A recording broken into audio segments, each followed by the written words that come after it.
오늘 우리가 읽은 말씀은 이스라엘 백성들이 애굽에서 출발하여서 출애굽이죠.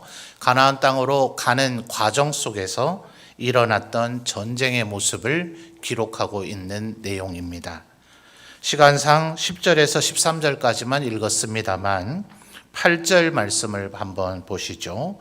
8절을 보시면 그때에 아말렉이 와서 그랬죠. 아말렉이 와서 이스라엘과 르비딤에서 싸웠다. 그러니까 이스라엘이 아말렉을 찾아가서 공격을 한 것이 아닙니다.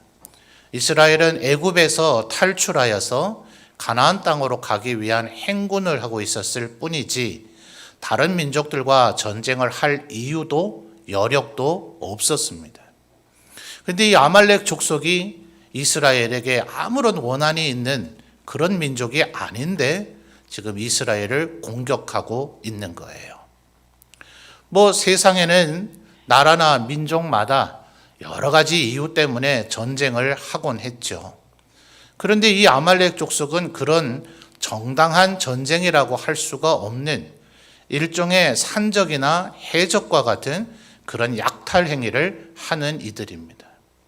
직업 자체가 본업이 약탈이고 취미 생활도 약탈이고 특기도 약탈이고 그런 종족이라고 볼 수가 있어요. 어제도 우리가 세제 입구에 있는 야외 공연장에서 함께 기도하고 또 이제 단체 사진 촬영을 하고 그리고 이제 준비된 선물을 배부하고 난 후에는 자유롭게 이제 걸었거든요. 아주 어린 자녀를 데리고 오신 가정도 있으시고 또 아주 연로하신 어르신들도 계시고 사람마다 체력이 다르니 다 똑같이 행군하듯이 갈 수는 없는 거잖아요. 그래서 그 근처에서 그저 바로 김밥을 꺼내 드시는 분들도 계셨고 어떤 분들은 이관문까지 가시기도 하셨는데 출발은 똑같이 하다가도 걷다 보니 이제 앞서가는 분도 계시고 결국 뒤로 조금씩 처지는 분들이 계시더라고요. 상황마다 사람마다 체력이 다 다르니 상황은 다르겠습니다만 보편적으로는 어떨까요? 보편적으로는 아무래도 어린아이들이나 아주 연로하신 분들이나 좀 연약한 여성들이나 저처럼 허리가 굵은 사람들은 아무래도 뒤로 처질 가능성이 많겠죠.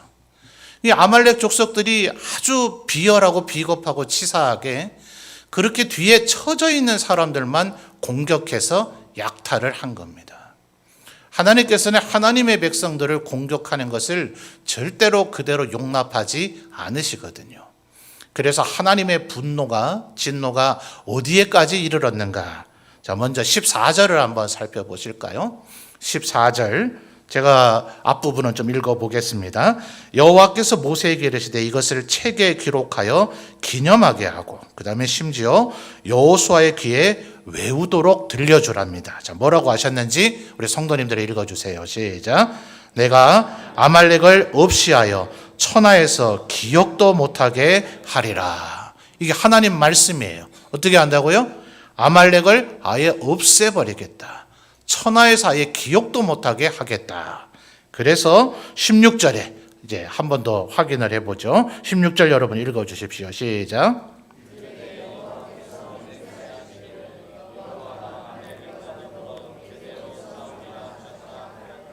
아멘. 하나님께서 심지어 맹세까지 하셨어요. 맹세까지 하시면서 여호와가 누구랑요? 아말렉과 더불어 언제요? 대대로 싸우리라. 이렇게까지 선언하셨을 정도입니다. 하나님의 백성을 괴롭혔으니까요. 그래서 지금 우리 3일밤 예배 시간에는 사무엘서를 중심으로 다윗에 대해서 말씀을 살펴보고 있는데 다윗 이전에 왕으로 세워졌던 사울이 버림받게 되는 가장 결정적인 이유가 바로 이 아말렉 때문입니다. 하나님께서 이 아말렉을 공격해서 아까 14절에 어떻게 해요? 천하에서 없이 하라 이렇게 얘기하셔서 사무엘이 그 명령을 그대로 명령을 하는데 사울 왕이 여기에 불복종해서 왕 아각을 살려오고 또 짐승들을 제사 드린다는 명분으로 일부를 살려왔기 때문에 하나님의 말씀의 가장 핵심적인 명령 중에 하나인데 이것을 불순종함으로 버림받게 되는 계기가 됩니다. 심지어는 바벨론의 포로로 잡혀간 이후에 페르시아 시대가 되었을 때 이 유대인들도 포로로 잡혀왔지만 아말렉도 예외는 아니었는데, 모르드게와 에스더 왕후 이야기, 성경에서 에스더서를 한번 읽어보신 적이 있으시죠? 그때 이 페르시아 제국 안에 있는 유대인들을 몰살시키고자 음모를 꾸민 사람, 그 사람도 아말렉 족속의 후예입니다. 그러니까 이 아말렉인들은 하여튼 대대손손 계속해서 하나님의 백성을 괴롭히는, 그래서 우리가 민족적으로야 유대인도 아니니 우리의 주위에 혈통적으로 아말렉인이 있는 것은 아니겠지만, 우리 성도들도 아마 하나님 말씀대로 살고 하나님께 영광 돌리며 살자고 하면 내가 이 사람한테 뭘 그렇게 잘못하거나 내가 그 사람을 적대한 게 아닌데 까닭 없이 여러분을 힘들게 하고 괴롭히는 분들이 혹여 있을 수 있을 거예요. 이게 말하자면 영적인 개념에서의 아말렉 족속과 같다 하는 겁니다. 그래서 주님 다시 오시는 그날까지는 이 세상에 하나님의 백성들은 필연적으로 눈에 보이지 않는 영적인 전쟁이 이루어질 수밖에 없어요. 그래서 칼빈은 이야기하기를 현재 이 세상의 지상에 있는 교회는 전투하는 교회이고 천상에 있는 예수님이 재림하신 이후에 이루어질 그 나라는 천상에 있는 교회이며 동시에 승리한 교회이다. 그러니까 이 세상에서는 우리가 아무리 평화를 주창하고 용서하고 사랑하고 하려고 하더라도 영적인 전쟁은 일어날 수밖에 없는지라, 어떻게 하면 우리가 이 영적 전쟁에서 우리 성도들이 합심해서 서로를 지키고 보호하며 승리를 거둘 수 있는가? 바로 오늘 이 전투의 장면에서 그 법칙과 비결이 있더라 하는 겁니다. 자, 어떤 사람들이 등장합니까? 10절 말씀을 거슬러 가서 보시면 10절 하반절에 모세와 아론과 훌이 나타나는데요. 이 세 분은 산 정상에서 모세가 팔을 들어서 이 팔을 들고 있으면 아론과 훌이 좌우에서 그 팔이 내려가지 않도록 도와주는 역할을 합니다. 왜냐하면 12절에서 하나님께서 말씀하시기를 모세 팔이 내려가면 그러면 아말렉이 이겨버리는 거예요. 11절에 그렇게 얘기하시죠. 모세가 손을 들면 누가 이겨요? 이스라엘이 이기고, 손이 내려가면 누가 이깁니까? 아말렉이 이기도록 하신 거예요. 제가 어릴 때 아버지가 그림 성경이라고, 제가 어릴 때는 사실 우리 주일학교에서 요즘 사용하는 그런 교육 보조 자료가 잘 없었거든요.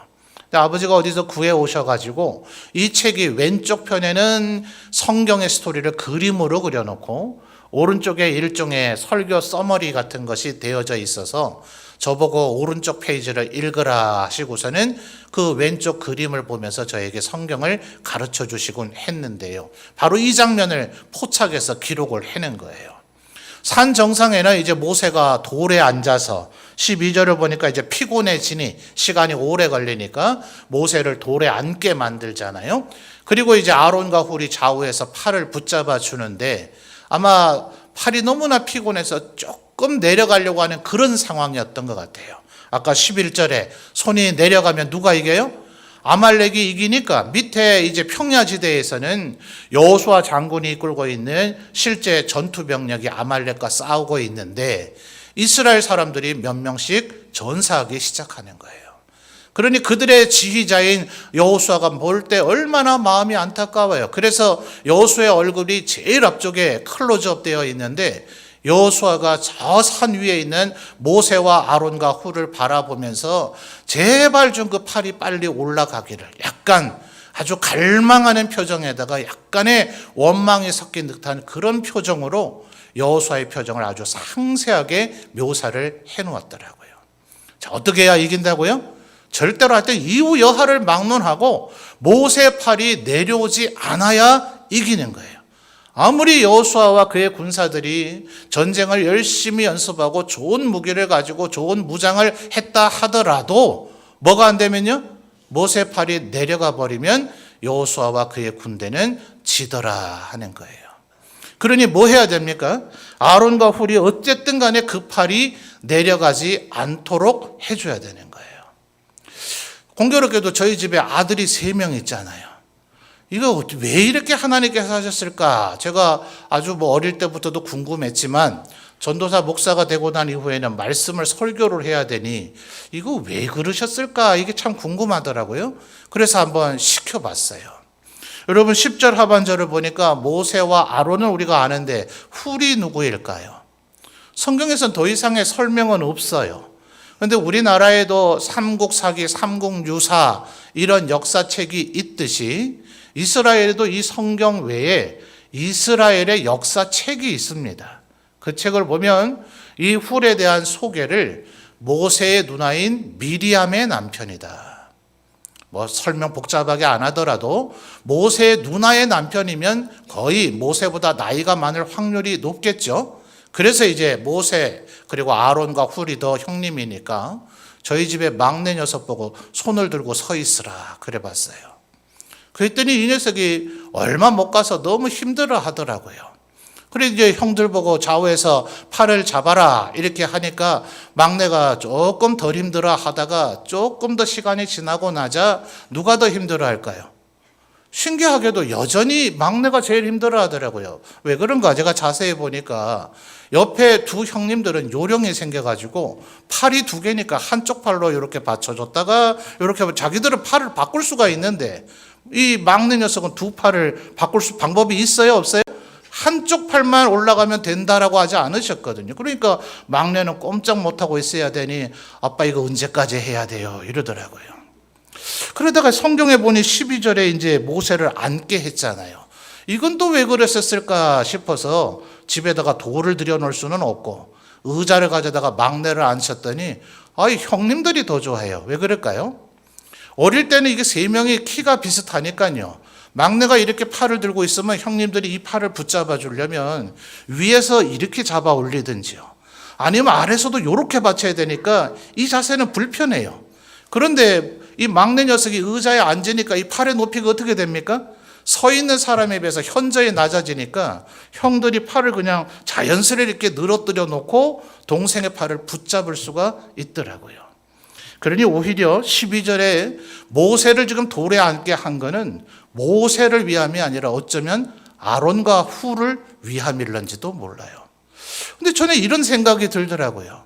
굳이 왜 이렇게 하셔야만 했을까? 어차피 아론과 훌을 돕게 하실 요량이라면 3분이 교대로 들었으면 안 될까요? 그게 더 효율적이지 않나요? 모세가 한 줌 들고 있다가 도저히 힘들면 아론하고 손바닥 딱 치어서 파돈 터치 이래가지고 그 다음엔 아론이 좀 들고 있다가 아론도 힘이 들면 그 다음에 훌이 들고 있다가 이렇게 하셨으면 더 좋지 않았을까 싶은데 성경은 설명은 없고 모세 팔이 어쨌든 안 내려가야 된다. 그러니 필연적으로 모세는 어떻게 해야 됩니까? 혼자는 죽어도 이 일을 할 수 없어요. 반드시 아론과 훌에게 내 팔을 붙잡아 주세요. 내 팔이 내려가지 않도록 도와주세요 라고 말할 수밖에 없는 구조를 가져오고 있더라고요. 아론과 훌이 아무리 탁월하고 훌륭해도 나는 팔 근육 좋다 이렇더라도 내가 대신 들 수는 없어요. 어쨌든지 모세 팔이 내려가지 않도록 도와줘야 되더라고요. 만약 여러분 모세와 아론과 훌이 협동을 정말 잘해서 절대로 한순간도 팔이 내려가지 않도록 해줬다 한들 밑바닥에 여호수아와 군사들이 없으면 어떻게 될까요? 성경엔 그런 얘기가 없으니 가정할 수는 없겠으나 상식적으로 생각을 해보면 3명의 팔이 안 내려가면 뭐해요? 밑에서 여호수아처럼 실제로 칼을 휘두르는 전사들이 없으면 궁극적으로 아말렉과 싸워서 이길 수는 없는 거죠. 성경에는 그런 얘기는 안 나옵니다. 그리고 그 그림 성경에도 그런 그림은 묘사되어 있지 않았습니다만 여러분 우리가 상식적으로 출애굽은 남자들만 한 게 아니잖아요. 또 전쟁에서 전투가 벌어지면 바로바로 매번 죽기만 하는 건 아니잖아요. 분명히 누군가는 다치고 부상을 당한 사람이 있을 텐데 그냥 두면 어떻게 됩니까? 결국은 죽게 되죠. 얼마나 아까운 생명이에요. 모든 집안에서는 사랑하는 아버지고 사랑하는 남편이고 사랑하는 아들인데 절대로 죽게 그냥 둘 수 없잖아요. 그러니 성경에는 그런 내용이 없을지라도 필연적으로 여인들이 그 부상당한 사람을 운반해서 어떻게 했을까요? 치료하고 돌봐주고 섬기는 일을 했을 거예요. 그건 너무나 상식적인 얘기죠. 어쩌면 모세의 누나였던 미리암이 그와 같은 일을 주도해 나갔을런지 모릅니다.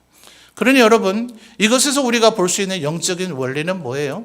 누군가는 모세처럼 절대로 계속해서 이 전투가 끝날 때까지는 어찌하든지 하여튼 이후 여하를 막론하고 팔이 내려가지 않도록 해야 될 책임과 의무가 있는 사람이 있는가 하면, 아론과 훌처럼 그 팔이 내려가지 않도록 도와줘야 될 사람이 있는가 하면, 또 누군가는 여호수아와 함께한 그의 군사들처럼 실제로 칼을 휘둘러 전투를 해야 되는 사람이 있는가 하면, 또 미리암처럼 부상당한 사람을 돌보고 고쳐주고 싸매주고 섬기는 일을 해야 될 사람이 있더라 하는 거예요. 자, 여러분, 이 네 부류의 사람 가운데 없어도 될 사람이 있겠습니까? 없습니다. 이 네 부류의 사람이 다 있어야 이 영적 전쟁이 승리를 이끄는 것이지, 누가 더 중요할 수도 없는 것이고 그 가운데 필요하지 않은 사람이 있다고도 할 수가 없는 거예요. 한때에는 목사님이 잘하면 교회는 부흥하지 않는가, 이런 생각을 할 그런 분들이 어쩌면 지금도 있을런지 몰라요. 근데 여러분, 절대로 그렇게 한다고 부흥이 되지 않습니다. 혹시 일시적으로는 조금 교회가 부흥이 될런지 모릅니다. 그러나 목사도 사람인지라 계속해서 무슨 일을 어떻게 늘 언제나 동일하게 잘할 수 있습니까? 그 사람이 잘하는 것에 기대된 교회라면 그 사람이 못하는 순간 교회는 허물어지고 심각한 홍역을 치르게 되는 것이고, 계속해서 잘한다 하더라도 꼭 좋지 않은 것이 그러다가 이단이 될 확률이 굉장히 높은 거예요. 그래서 하나님께서는 절대로 인간 한 사람에 의지하지 말고, 모세처럼 팔을 내리지 않아야 될 사람이 있는가 하면 아론과 훌처럼 그 팔이 내려가지 않도록 협력해 줘야 될 사람이 있어야 되고, 누군가는 칼을 들고 싸워야 될 사람이 있는가 하면 그들을 돌보고 섬길 사람이 있어야 되는 이 하나됨의 원리를 우리에게 세워 주신 것입니다. 그래서 우리 장로교회 교단 헌법에서도 말하기를 목사와 장로님들이 꼭 계셔야 이것을 온전한 교회라고 얘기합니다. 목회자가 보통 교회를 개척해서 세울 수 있겠죠. 그러면 아직 세례교인이 25명이 되지 못하면 장로님을 세울 수가 없을 때 분명히 세례받은 성도들이 존재하기는 하지만, 성도들의 대표자인 장로님을 세우지 않으면 이것을 미조직교회라고 합니다. 아직 온전한 조직을 갖추지 못했다.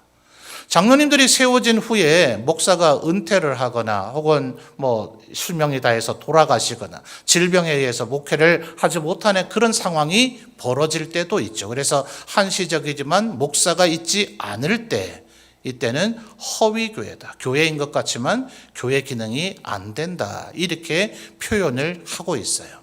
집사님들까지 있어야 되기 때문에, 그래서 목사와 장로와 집사님들은 교회가 있는 한 항상 존재되어져야 할 직분이다. 이래서 항존직이라고 표현을 해요.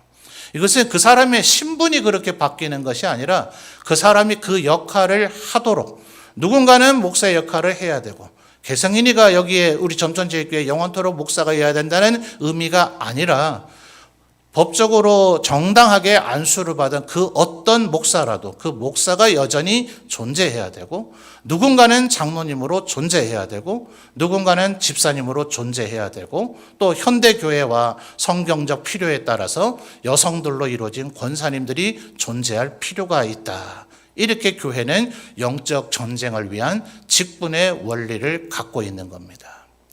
예전에는 성직이란 하나님 부르실 때까지 계속해야 되지 않느냐 해서 돌아가실 때까지 그 직무를 수행을 했는데, 말 그대로 직무를 수행해야 되는 것이기 때문에 너무 연로해지게 되면 각종 이유의 연약함들이 생겨져서 그 직무를 제대로 수행하지 못하는 일들이 간혹 있는지라, 현대교회들은 대부분 70세로 정년을 제정해 놓고 은퇴를 하고 있어요. 올해와 내년쯤에 또다시 장로님들 4분과 권사님들 한 7분 정도가 은퇴를 하시게 됩니다. 이러다 보면 교회 안에서는 전통적으로 장로님들이 맡으셔야 될 어떤 역할들이 있는지라 제가 처음 우리 교회에 부임했을 때는 시무장로님이 13분이셨고요. 현재 우리 교회의 세례교인의 수대로라면 20분까지 세울 수는 있어요. 그런데 문제는 이것이 성도들이 3분의 2가 찬성표를 그분의 이름을 써서 이분이 장로님, 안수집사님, 권사님이 되기를 원한다고 써주셔야만 되기 때문에 제가 부임 이후 요번이 아마 한 4번째쯤에 공동의회인 것 같은데요. 매번 5번, 6번을 좀 세워보자 했지만 투표 결과로는 2분, 3분 정도밖에 선출이 안 되어졌어요. 그래서 이번에 7분을 세우고자 하는 것은 그만큼 우리 교회는 더 일꾼이 많이 필요하기 때문에 그렇습니다. 여러분 오늘 주보 안에 있는 간지를 한번 보죠. 간지를 보시면 A4로 한 4장을 지금 넣어드렸는데요. 각 직분의 어떤 자격들을 정확히 확인을 좀 해보겠습니다. 먼저 두 번째 페이지를 보셔서 제일 위에 장로의 자격, 제3조 장로의 자격이 있습니다. 찾으셨어요? 자, 찾으신 분 아멘요? 예, 여러분이 한번 읽어봐 주세요. 시작.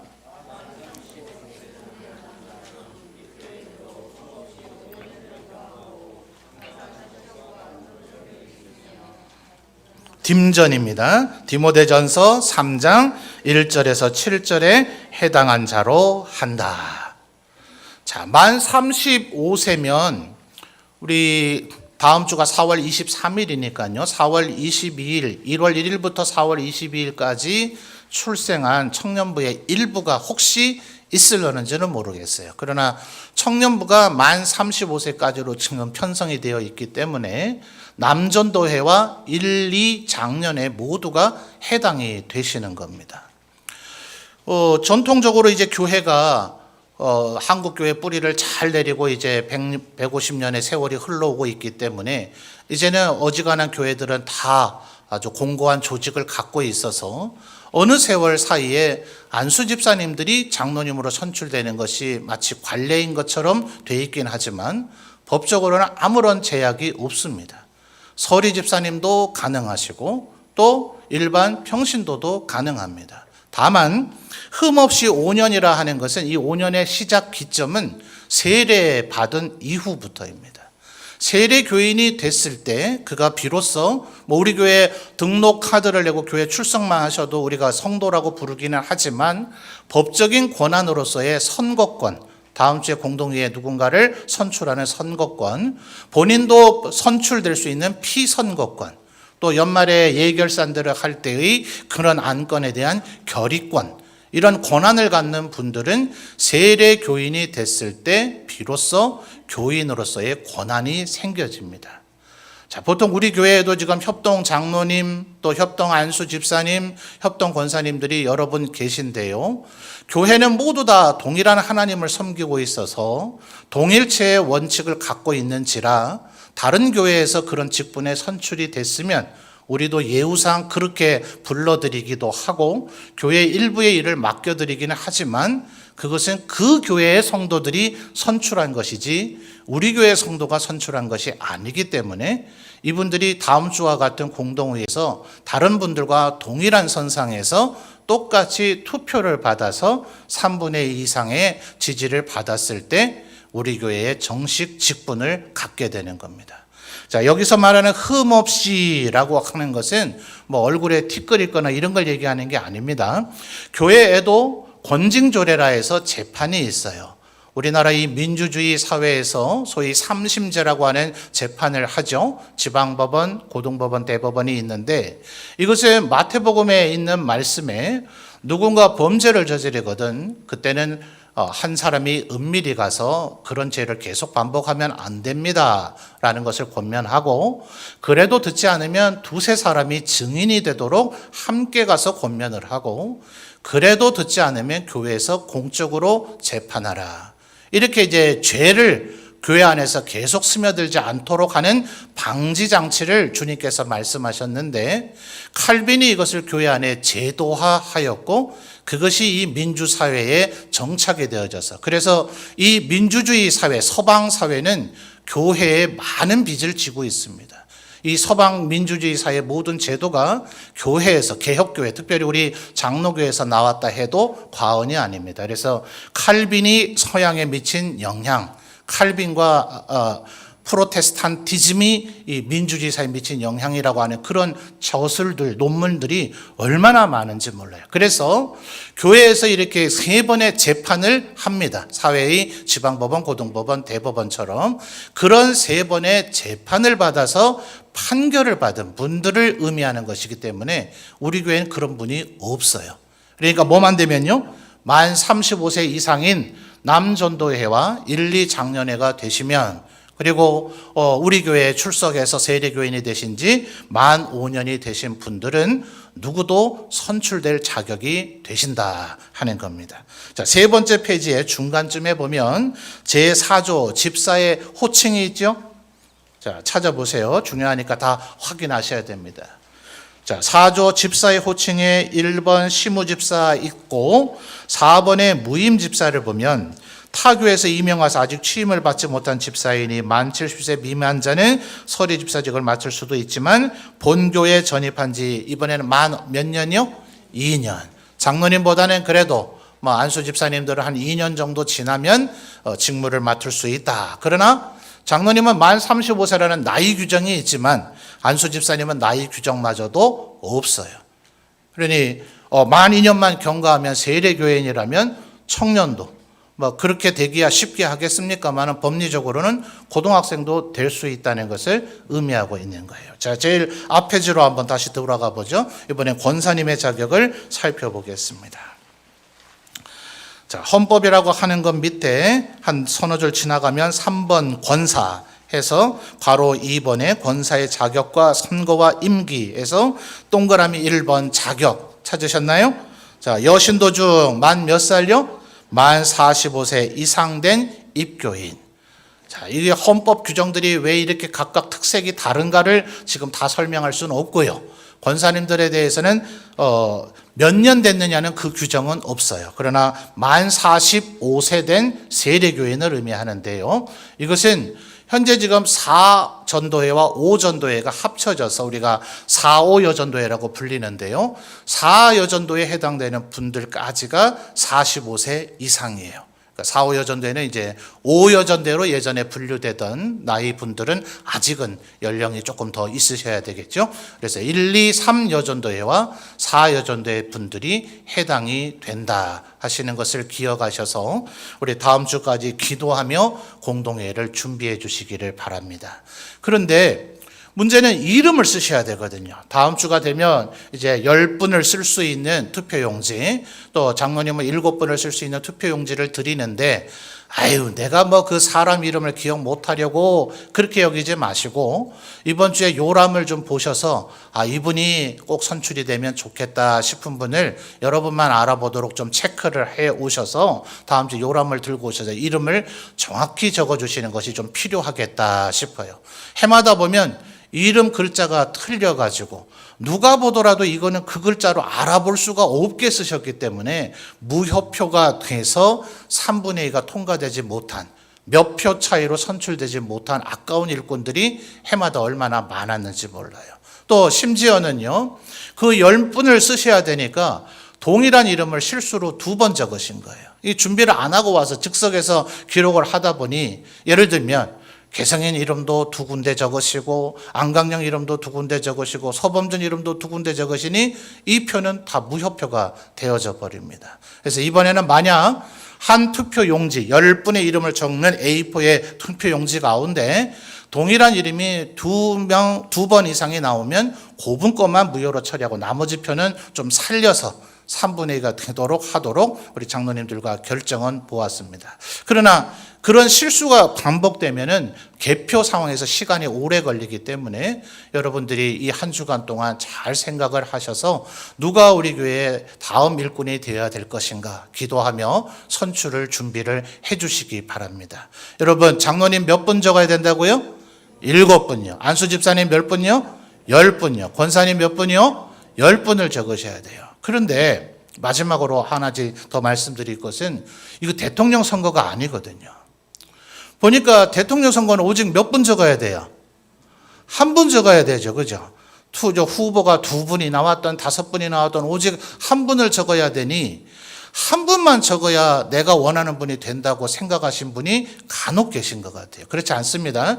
7분을 적으시면, 예를 들어 투표 용지가 표시가 그렇게 돼 있기 때문에 8분, 9분을 적을 수도 없어요. 하여튼 그 칸 돼 있는 대로 한 칸당 한 분씩의 성함을 적어주시면 되는데 7분 적으시면 3분의 2가 지지가 되면 7분 모두 다 장로님이 되시는 거지 7등 했다고 장로님 못 되시고 그런 게 아닙니다. 그런데 혹시나 잘못 생각해서 그런지 해마다는 아니고요. 매번 공동회의를 했을 때마다 한 분만 적은 투표용지, 2분, 3분 적은 투표용지가 제법 나와서 조금의 안타까움이 있었어요. 물론 여러분의 신앙 양심에 나는 이분 외에는 아직은 좀 자격이 안 된다고 본다. 그렇게 생각하시면 제가 더 말할 수는 없지만 여러분 우리가 완전합니까? 안 합니까?